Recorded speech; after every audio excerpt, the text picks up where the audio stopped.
Bismillahirrahmanirrahim. Assalamu alaikum wa rahmatullah.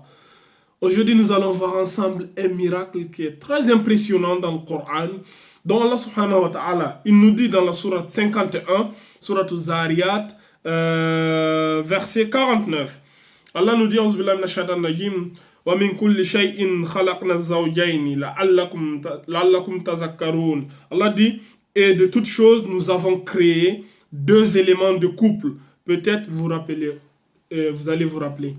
Donc Allah, il nous dit ici que tout ce qu'il a créé dans le monde, il a créé un couple. Tout est pair.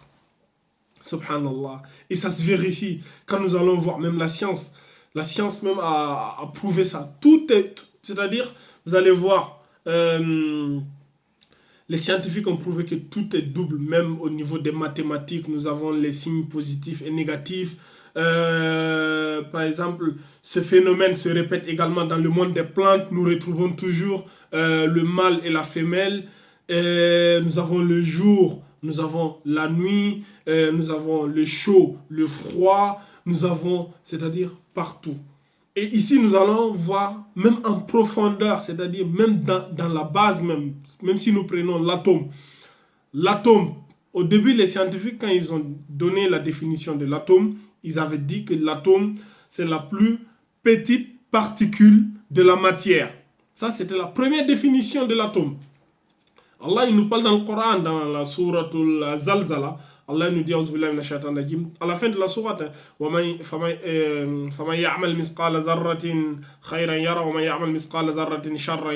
quiconque fait le bien, fût-ce le poids d'un atome, le verra, et quiconque fait le mal, fût-ce le poids d'un atome, le verra. Donc ici, Allah, il nous parle ici de l'atome. On sait que c'est une petite quantité, c'est-à-dire c'est très petit, c'est même invisible à l'œil nu. Mais maintenant, les scientifiques, au début, ils ont donné cette définition en disant que l'atome, c'est la plus petite particule de la matière. Le Coran est venu, il a rectifié ça. Le Coran, il savait déjà que l'atome n'est pas plus petit. Il y a des choses encore plus petites que l'atome. Par exemple, si nous prenons la sourate 10, sourate Yunus, verset 61, Allah subhanahu wa ta'ala, il nous parle en ces termes, en disant quoi? وَمَا يَعْزُبُ عَنْهُ وما يعزب عن ربك من مثقال ذرة في الأرض ولا في السماء ولا أصغر من ذلك ولا أكبر إلا في كتاب مبين. Allah dit, il n'échappe à ton Seigneur ni le poids d'un atome sur terre ou dans le ciel, ni un poids plus petit et plus grand qui ne soit déjà inscrit dans un livre. Allah, il nous dit ici parallèlement qu'il y a quelque chose qui est encore plus petit que l'atome. L'atome n'est pas le plus petit. Et les scientifiques, quand ils ont poussé leurs recherches, ils se sont rendus compte que l'atome, il est petit, mais il peut se diviser encore. La subdivision atomique. Nous avons le proton et le neutron. Ça, c'est encore plus petit que l'atome. Nous voyons ici, même l'atome, il est à zawjayn, c'est-à-dire il est double. Tu vois? C'est-à-dire, nous avons les atomes, les protons et les neutrons, chargés positivement et chargés négativement. Partout, ça c'est même au niveau des nuages. Vous allez avoir des nuages monsieur et des nuages madame. Si les deux se croisent au milieu, une lumière jaillit, que vous appelez coup de foudre. C'est ça, non?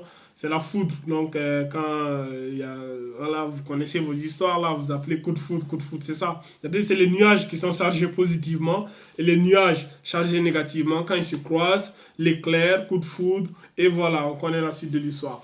Donc, nous voyons ici le Coran, il nous parle de tellement de précision, c'est incroyable la précision du Coran. Ce livre-là, franchement, il est très très hallucinant. Il a donné des choses au 7e siècle que la science vient confirmer plus de 1000 ans plus tard. C'est incroyable. C'est la preuve que ce livre-là vient d'Allah subhanahu wa ta'ala. Sinon, c'est impossible que le messager d'Allah sallallahu alayhi wa sallam puisse avoir toutes ces connaissances-là au 7e siècle avec les moyens de l'époque. Quelque chose qu'aujourd'hui on utilise des technologies poussées, avancées pour découvrir.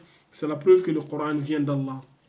هذا وأعلم والله عز وجل على أعلم سبحانك اللهم وبحمدك أشهد أن لا إله إلا أنت أستغفرك وأتوب إليك وآخر الدعوانا أن الحمد لله رب العالمين.